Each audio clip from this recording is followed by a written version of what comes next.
And so in less than 12 hours time, we are going to be getting our mid-month banner, the first in like 2 or so months. And in this case, we're getting probably one of the biggest surprises of the entire year, 2 male swimsuit characters. Now, I know not everyone's really interested in something from male swimsuit characters, but Killab are giving you a good reason to pull here, at least with these 2 particular characters, since they do offer really good value on your account. And that, of course, is what we're going to be talking about today, letting you guys know everything you need to know before you do decide to summon on these characters. Now, in my opinion, right from the get-go, I will say this is quite an easy skip. Even though these characters offer some good value, I'd personally rather wait for them to return in a better banner, potentially this year's upcoming post-selection banner, which will be happening around December 25th. And the simple reason is because, sure, they are great to have, they are both links or characters, you can kind of get by without them, and most importantly, I do need to mention this once more, in case you aren't aware, we are getting a bunker live stream in literally less than 2 weeks time, on the 27th. Killab are preparing a potential new 1000-year Blood War banner, and given the fact that they've made some changes to current stun rates, as we'll talk about tomorrow, it's very likely we're about to get a new set of stun rated characters, which I know a lot of people are looking forward to. Especially if you are an Esnot fan, he seems to be the most likely to be in this upcoming end of month banner. If you don't care about potential stun rates, then by all means potentially summon on this banner instead.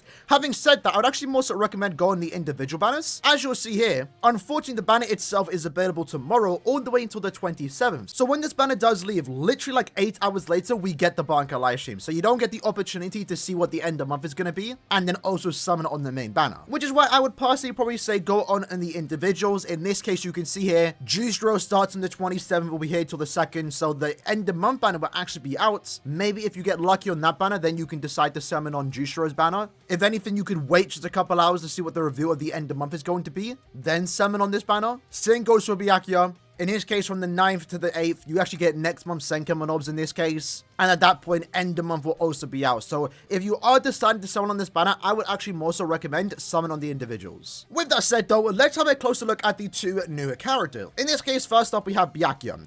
Now, Byakuya, just like the other characters, he is designed to just simply be a link. And he's a good link at that. In this case, he is a +5 heart links or potion soul trait. So the reason why you want Gantenbane, Academy Momo, mana version of Sun is the same reason why you want this particular character.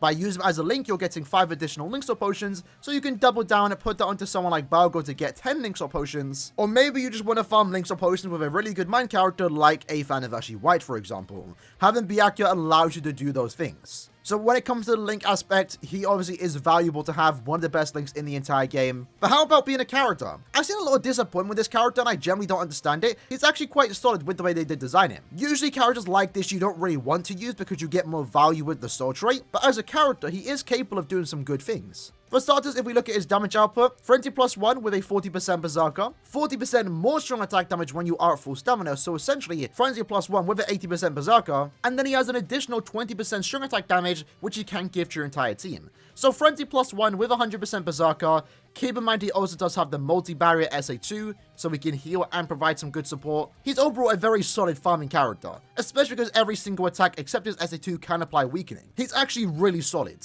Now, maybe Frenzy +1 and 100% Berserker isn't all that anymore. It is still good, especially for farmers. Farmers naturally don't have an insane damage output. They are usually more balanced. And given the fact that he has the team support, he has a good damage output, also increase the amount of droplets you do get. Overall, for a link shot character that you're technically not even supposed to use because he's better off as a link, he's actually really solid. Only thing he's really lacking it is Havoc and a good killer, but in Epic Raids and IZ, those 2 things really don't matter all too much. Plus, I'd like to think he's got some good visuals with all the Seaweed Ambassadors in every single attack that he does. After that, we have Jushiro. Now, in Jushiro's case, he is a technique no affiliation killer, and the main thing about him is that he's going to double down as a really good soul trait character. In this case, damage to weakened enemies +35%. That's really good for a lot of tech characters. But most importantly, he is a +10 speed links or potion character. So by using him, you're getting 10 additional links or potions. Pair that with Momo, for example, if you have her as the soul trait. From just those 2 characters, you're now getting 15 links or potions. Now, personally to me, when it comes to Jushiro's gameplay, I'm not all too impressed, mainly due to his strong attacks. Lucky for him, though, he is going to pair quite well with some other characters. He is going to double down as a support character too, keep that in mind. In this case, all of his attacks have weakening. If he is going against no affiliation enemies, he has that increased chance to do so, but he is also a buff on your team. Remember, this character wants to farm links or potions, so IZ and Epic Raids is where you are going to use him, and a lot of times you are playing with other Technique characters.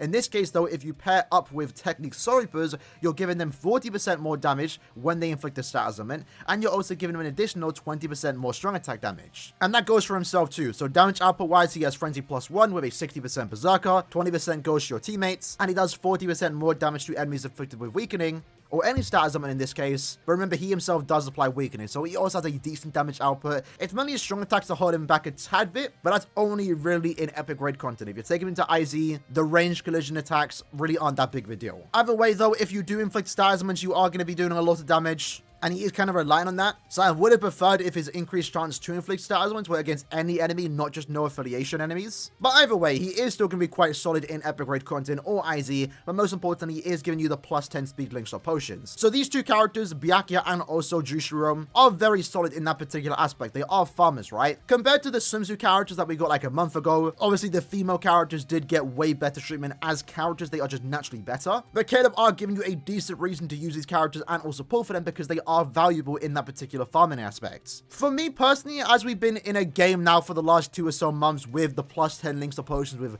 Ruika and also Mila Rose, as I've done farming in attributes without the link shot potion soul trait, I can kind of live without them, to be honest. If I'm hosting my own rooms, people will join me with the +10 links or characters, they'll join with the link shot links, and in that case, I'm getting more value. Inheritance owners gotten their rewards doubled twice over the last month, and you get so many links or potions with or without these +10 or even link shot links. Obviously, if you do have them, it's significantly better. I'm not downplaying that. But you can see my links or potions here, and granted, I do farm more than the average person, but most of these were done without the +10 links or potions, without the links. And it's for that reason that I'm not really going to summon on these characters outside maybe the 2 discounted steps, and of course, also the paid ticket. If I get them, that's great. If not, it's not going to stop me from farming links or potions. And I'd actually recommend taking that advice because in this case, you know, they are baiting us here with 2 valuable links or characters. But if you already know you don't need them to farm content, then you'd get by just fine. And the last thing you want to do is summon for a character like this that you don't really want to use all too much over a character that you know you're really going to like playing with, for example. Again, end of month is getting a bonker live stream, most likely 1000 Year Blood War. Esno has the highest chance to appear in this banner. If you are interested in going for that character over this, then again, I'd recommend you wait. At the very least, go in on the individual banners. And it's for that reason I'm not going to spend too much time on the filler list. The filler list is okay at best. The main 3 good ones in this banner being the New Year's Ichigo, he's a really good Linksaw farmer. Oko is pretty good in Brave battles, mainly against captains though. And then Rukia is good in Guild Quest content, overall just a solid NAD character. Barakin and Renji just okay. Rangiku is not really that usable in content. She is, but eh. And then Rose is just an arena character. But yeah, that's basically the breakdown for this upcoming mid-month banner. Not what I was expecting, but I'm pretty happy with the outcome in all honesty. I do like that they are links to characters, and again, it's for that reason I will be personally doing the 2 discounts and the paid ticket. Having said that, I basically do that in any mid-month banner anyway. But I'm not going to be summoning for these characters individuals. I'm not going to be going for them after those 2 steps. I'll just get them later on. With or without them, I'm going to be able to farm links or potions super easy regardless. Especially if 2 times IZ is released on a regular basis. Either way though, that's my opinion on the banner. In the comments below, let me know what you guys think about your characters, and I'll see you guys next time. Take care, and peace.